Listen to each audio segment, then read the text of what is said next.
কোথায় যাচ্ছে দীর্ঘদিনের মিত্রতা? আচ্ছা, মিত্রতা সিয়াদায়া আমার অনেকেই কমেন্ট করা শুরু করছেন, তুই জামাতের দালাল। আপনি কমেন্টে দেখবেন যে তুই যে জামাত এটা আমরা জানি ভাই। আমি আসলে জামাত না, আমি প্রকৃতপক্ষে একজন আওয়ামী লীগের কর্মী। তবে দুর্নীতি বা ধরেন স্বেচ্ছাচারিতা বা যে লুটপাট হত্যা সেগুলোর বিরুদ্ধে আমি যতটুকু পারছি কথা বলছি। তো অনেকে হয়তো হঠাৎ করে আমার ভিডিও দেখেন, সেই ভিডিওতে এসে বলেন তুই জামাতের দালাল। আমি জামাত থেকে কোনো পয়সাও খাই নাই, জামাত থেকে আমাকে কোনো পার্সেন্টেজও দেওয়া হয় নাই। আবার ধরেন বিএনপি থেকেও আমি পয়সা খাই নাই, পার্সেন্টেজ নেই নাই। তারেক জিয়ার যে কাজটা আমার কাছে ভাল লাগে আমি সেটার প্রশংসা করি, গত 5 বছর একই কাজ করি। তো যার কারণে যখন আমার বক্তব্যটা আপনার পক্ষে যায় তখন মনে যে তুই আমার দলের ভাই আগায় যান আর বিপরীত দলের হলে গালি, এই কাজটা জামাতের তারাও করেন। তো আমার ইদানিং বক্তব্যগুলোতে আমি জাস্ট কম্প্যারিজমে যখন সত্যটা আমি সামনে আনি, এটা তো আপনি অস্বীকার করার সুযোগ নেই, আমার দালাল টালাল যাই বলেন, তাই না? রাজপথে লুটপাট, বিভিন্ন জায়গায় এই মুহূর্তে চাঁদাবাজি, আপনি সারা বাংলাদেশ বিচাইরা খুইজা আপনি 5 জন জামাতের কর্মী বের করতে পারবেন না, কিন্তু আপনি হাত দিলে বিএনপি পাবেন। আমি আমার এলাকায় তো দেখতেছি ভাই, নিজের এলাকার বাহিরে তো আর দেখার দরকার নাই।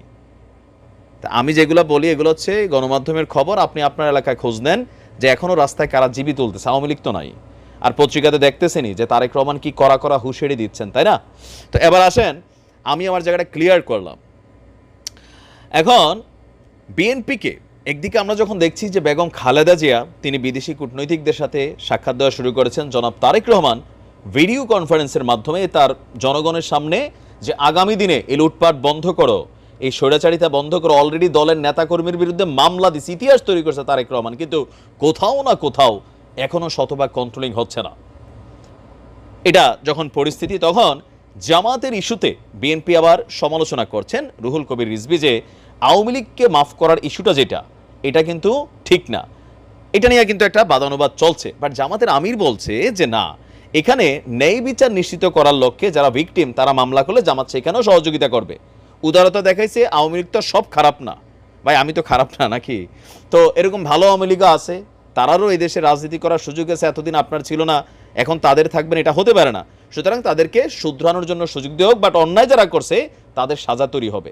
এই বক্তব্যটা কিন্তু নানান কথাবার্তা চলছে। এর মাঝখানে আজকে আমরা দেখলাম যে খুবই শক্তিশালী একটা টিম, কোনটা? চরমোনাই গ্রুপ, হেফাজত গ্রুপ, তারা কিন্তু আস্তে আস্তে একাট্টা হচ্ছেন। ইসলামিক যে দলগুলো আছে তারা একটা জিনিস এই মুহূর্তে বুঝতে পারতেছে যে বিএনপির বিপরীতে যদি রাজনৈতিক সরকার গঠন করা লাগে, জামাত একা পারবে না, এটাই বাস্তব। তাহলে দরকার হবে কি? সমমনা। তাহলে সমমনা কারা? এতদিনের যে শত্রুতা ছিল চরমোনাই বনাম জামাত, সেটাকে কিন্তু ভেতরে ভেতরে তারা শেষ করেছে, গলা দিয়া একই আওয়াজ আছে। জামাতের আমির 2 দিন আগে বললেন যে এক জালেম থেকে আরেক জালেমের হাতে রাষ্ট্র যেতে পারে না। আবার আজকে চরমোনার পীর কি বলছেন? আমরা মন্দির পাহারা দেই হুজুররা, আর এক শ্রেণীর মানুষ, একটা দল, তারা লুটপাটে ব্যস্ত। শব্দগুলো আলাদা, টার্গেট কিন্তু একটা জায়গাতে আছে। এটা কারা? ও যে আমি পুরা বিএনপির দোষ দিচ্ছি না, বিএনপির হাইকমান্ড যথেষ্ট ভালো কাজ করছেন, যা করতেছেন প্রশংসনীয়, কিন্তু ওই যে লোয়ার লেভেল একদম গ্রামে 5% আছে বিভিন্ন জায়গায়, এরা কিন্তু এই কাজগুলো করতেছে, বিএনপি অ্যাকশনও নিচ্ছে। এখন ইসলামী আন্দোলন বাংলাদেশের আমির মোহাম্মদ রেজাউল করিম চরমোনাই বলছেন যে এক শ্রেণীর মানুষ এই মুহূর্তে রাস্তায় লুটপাট এবং বিভিন্ন জায়গায় চাঁদাবাজিতে ব্যস্ত। তিনি আরো বলছেন যে স্বাধীনতার 53 বছর বয়স হয়েছে, আমরা বারবার সরকার পরিবর্তন দেখেছি, বাংলাদেশের মানুষ এই পরিবর্তনের মাধ্যমে একবার দুবার নয়, তামাম দুনিয়ায় সোরের দিক থেকে 5 বার আমরা ফার্স্ট হয়েছি। বুঝতেই পারছেন দুর্নীতির ইস্যুটা আসছে, বিএনপি আওয়ামী লীগ দোনো পক্ষের সময়টাই এখানে তিনি বলছেন। তো বলছে যে আর পরিবর্তন আমাদেরকে করতেই হবে। ইসলামী আন্দোলন বাংলাদেশ হতে আমি সকলকে উদাত্ত আহ্বান জানাবো, দুনিয়াতে শান্তি আর আখিরাতে মুক্তির একমাত্র নীতি হচ্ছে ইসলাম। আপনাদের দোয়ায় ইসলামী আন্দোলন বাংলাদেশ প্রতিষ্ঠার পর থেকে তিনি তার দলের কোনো কলঙ্ক লাগে নাই, এমনটাই বলছেন। আর এখানে অনেকেই নেতা বক্তব্য দিয়েছেন, আর বক্তব্যের একটা ছিল যে আমরা সমমনা দলগুলা একত্রিত থাকতে হবে।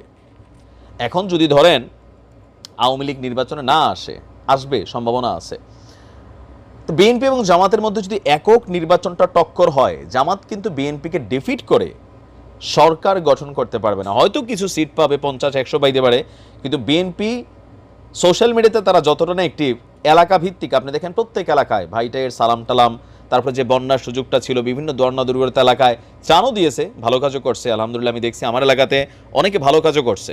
আবার হাতে গোনা ওই যে 5%, এরা খারাপ কাজে এখনও ব্যস্ত, ভবিষ্যতেও থাকবে। তো যারা ভালো কাজ করছে তারা যেমন মাঠ গোছাইতে চাইছে, আবার ইসলামিক দলগুলো তারাও কিন্তু মাঠ গোছাইতে চাইছে। এমনকি তাদের বক্তব্য যে এই মুহূর্তে সুষ্ঠু নির্বাচনে যদি বিএনপিকে হারাতে হয় তাহলে ইসলামিক দলগুলো একত্রিত হইয়া, সবারই কিন্তু মাঠে ভোট আছে, চরমনের আছে, হেফাজত ইসলামের আছে, আবার ধরেন আম জনতার একটা অংশ ইসলামিক পয়েন্ট অফ ভিউতে ভোটটা দিয়ে দিতে পারে। এই সকল কিছু মিলে তবে জামাতের জন্য কিছুটা ঝামেলার কারণ হয়ে যাচ্ছেন আমার কাছে মনে হচ্ছে যে গোলাম আজম সাহেবের ছেলে। জাতীয় সঙ্গীত ইস্যু এবং গামসা ইস্যুতে তিনি যে বক্তব্যগুলো দিয়েছেন, কোথাও না কোথাও এই বক্তব্যগুলা রাইট নাও জামাতের জন্য কিছুটা নেগেটিভ ইমপ্রেশন আসবে। কারণ বাঙালি যতই ভাই ইসলামিক ভাবধারায় হোক, জাতীয় সঙ্গীত ইস্যুতে এখানে আপনারা কেউ সাপোর্ট দিবে না 2-4-5% মানুষ ছাড়া। জনগণের একটা ভোট তো আছে। তো সেই ক্ষেত্রে আমার মনে হয় যে তারা বিজ্ঞ মানুষ, বুঝা শুনে এই কথা বলবেন। তো দেখা যাক, জোটের বিপরীতে জোট।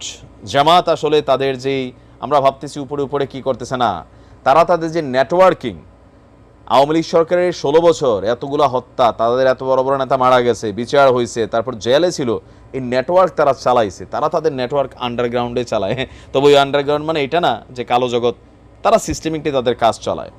এখন ভোটের মাঠে কতটা ভোট পাইতে হবে সেটা তারাও বোঝার, যার কারণে এই দলগুলোর সাথে সমন্বয় করছে। জামাতরে এখনও বিএনপি আন্ডার এস্টিমেট যদি করে থাকে তাহলে ভুল হবে। ভালো থাকুন, আসসালামু আলাইকুম।